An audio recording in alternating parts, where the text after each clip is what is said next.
So what's up guys, Mang-Jose nga pala ulit. For today's video, meron tayong sasaguting question about dun sa YouTube niya. Ang question nga pala niya is, bakit ayaw ko connect ng YouTube ko kahit goods naman yung connection namin? Yun guys, ituro ko sa inyo paano siya connect. Kasi hindi tinuturo ng mga technician or kung sino man eh.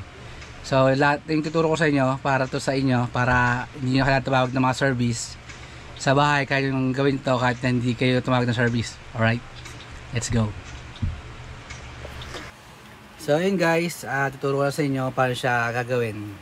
Try muna natin YouTube buksan. Ayan, ayaw niya mag-open, nakita niya naman. Tinry ko ulit, ayaw pa rin. Punta kayo sa settings sa mga smart TV nyo, tapos punta sa device preferences, time and date. Check nyo kung tama yung date tsaka yung time.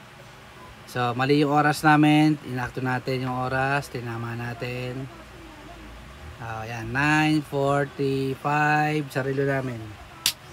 Tapos sa date natin, apaka-outdated nya, January pa lang. Ayan, gamating October 6, lumpas pa nga, 2023. Ayan.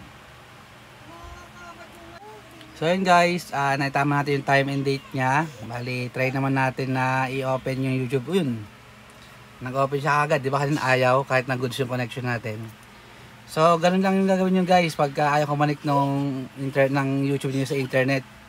Kasi nga meron yung sa time zone yung mga TV or yung mga smart TV, Android TV, tsaka yung mga Digibox or Android box para gumana siya, para gumana yung YouTube ninyo. So yun guys, basic lang naman siya kung paano gagawin pag ayaw gumana nung YouTube ninyo kahit na goods naman yung ginagamit niyo na connection sa bahay. Alright. So yun guys, sana natutunan niyo yung tinuro ko. Basic lang naman yun, madali lang naman. Para next time na ayaw connect ng YouTube ninyo, is yun lang yung gagawin ninyo. Pagka goods yung connection, tas ayaw naman siyang connect, yun lang yung gagawin ninyo. Sana ganun pa rin, supportahan nyo pa rin yung pinaka channel natin para mas natin papanood pa na video. At saka huwag nyo sana kalimutan mag like, share, and subscribe.